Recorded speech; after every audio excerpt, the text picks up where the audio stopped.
वापस लो, वापस लो, वापस लो, वक्फ बिल वापस लो, वापस लो, वापस लो, आवाज दो, आवाज़ तूफानों में इनकलाब आएगा, लड़े गोरों से, हम लड़ेंगे जोरों से, और गया क्या ऊंचा बोल, अल्लाह बोल, अल्लाह बोल।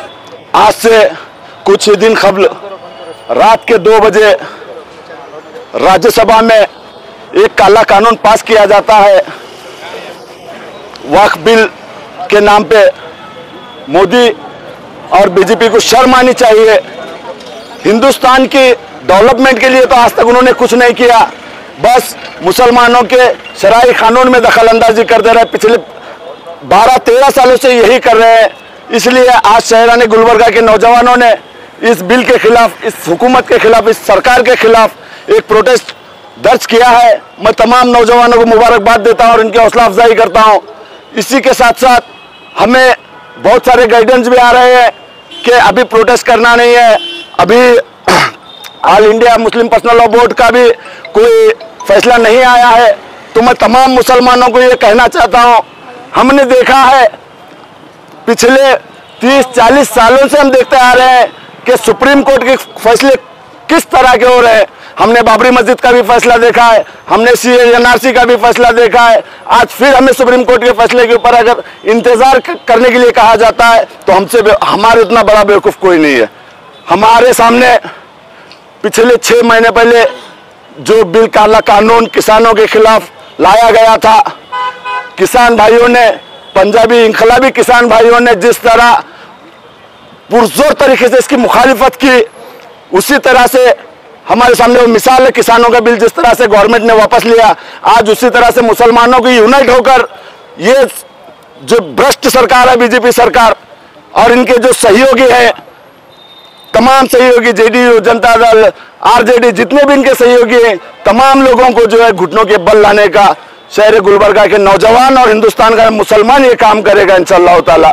तो इसी के साथ आज जो प्रोटेस्ट रखा गया था उसी काले कानून के खिलाफ मैं बीजेपी सरकार से, प्रेसिडेंट ऑफ इंडिया से गुजारिश करता हूं कि इस बिल से किसी का कोई भला होने वाला नहीं है। ना तो मुसलमानों का होगा, ना तो हिंदू भाइयों का होगा, ना तो मुल्क का होगा। तो ये कानून को जल्द से जल्द वापस लिया जाए।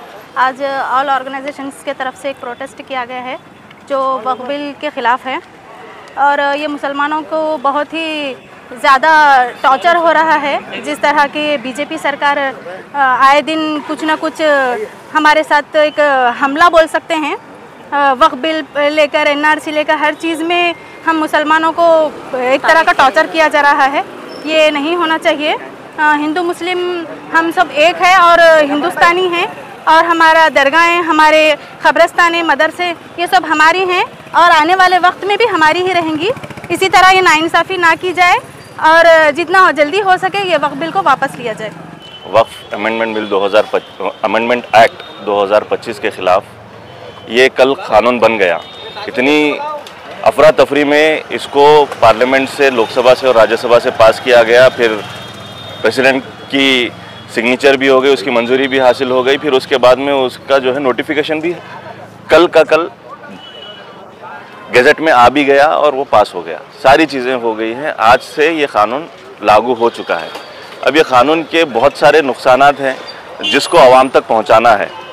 जो भी प्रोटेस्ट हो रहे हैं उसको आप ये मत समझिए कि ये बहुत छोटे मोटे प्रोटेस्ट हैं, इसमें लोग क्यों नहीं आ रहे हैं। लोगों को इल्म मालूमात की कमी है कि बिल ये कानून क्या कहता है, इसकी मालूमात की कमी है। जो प्रोटेस्ट हो रहे हैं वो प्रोटेस्ट के ज़रिए लोगों के मालूमात में इजाफा हो रहा है और इंशाअल्लाह कल के रोज़ आने वाले दिनों में जैसा जैसा लोगों के अंदर इसके बारे में बेदारी आएगी, लोग इन एहतजाजों में जुड़ते चले जाएंगे और बड़े से बड़े एहतजाज गुलबर्गा के शहर में इंशाअल्लाह होंगे। धरने भी दिए जाएंगे, एहतजाज भी होंगे, ये सारी चीज़ें होंगी। जॉइंट एक्शन कमेटी की जानिब से मैं आज यहाँ पर ये प्रोटेस्ट की हिमायत में यहाँ पर शामिल हूँ। हम तमाम तर जो एहतजाज होने वाले हैं गुलबर्गा शहर में, उन तमाम की वक्फ अमेंडमेंट बिल के ख़िलाफ़ होने वाले एहतजाजों की पूरी मुकम्मल हिमायत में है। इसीलिए आज मैं यहाँ पर शामिल हूँ और लोगों से गुजारिश करता हूँ कि सारी बातें आप लोगों के सामने आ रही हैं कि ये बिल, ये कानून कितना ख़तरनाक है। ये आज आपको लग रहा होगा कि इसके साथ हमारा क्या मामला है, ये तो मुतल्लियों का, ये तो दरगाहों के मामलात हैं, ये तो मस्जिदों के मामलात हैं। मस्जिदें हम जाकर इबादत करते हैं और ये अल्लाह के नाम की गई वक्फ की जायदादें हैं जिसको हुकूमत हासिल करना चाहती है, अपने इख्तियार में लेना चाहती है और इसीलिए कानून लाया गया है।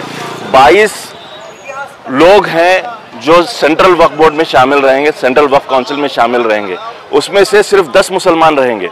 बाकी के सारे जो कहा गया, जो बताया जा रहा है वो सारे के सारे नॉन मुस्लिम रहने वाले हैं, यानी कि मेजॉरिटी क्या होगी वो आप देख सकते हैं।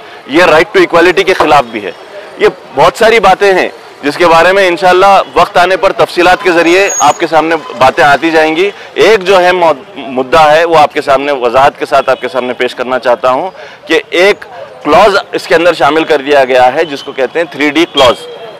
जो ये क्लॉज कहता है कि जितने भी हमारे जो औकाफी जायदादें हैं जो ASI के अंदर है, यानी कि आर्कियोलॉजिकल सर्वे ऑफ इंडिया के अंदर भी आती हैं और वक्फ के अंदर भी आती हैं, आज से वो वक्फ के अंदर नहीं रहेंगी। मतलब क्या है इसका? इसका मतलब ये है कि संभल की मस्जिद का हम लोगों ने मामला देखा, वहाँ पर क्या हुआ था, वो चाह रहे थे कि जो है वहाँ पर अपना इख्तियार आ जाए। आज ये कानून के जरिए उनका इख्तियार आ गया।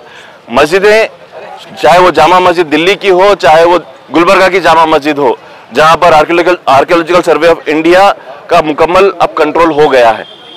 कल के रोज ये हो सकता है कि जैसे बीदर के अंदर मस्जिद पर ताला डाल दिया गया, यहाँ पर कुछ मामला बताकर मस्जिद के ऊपर ताला डालने की कोशिश हो सकती है। क्या तब निकलेंगे आप लोग?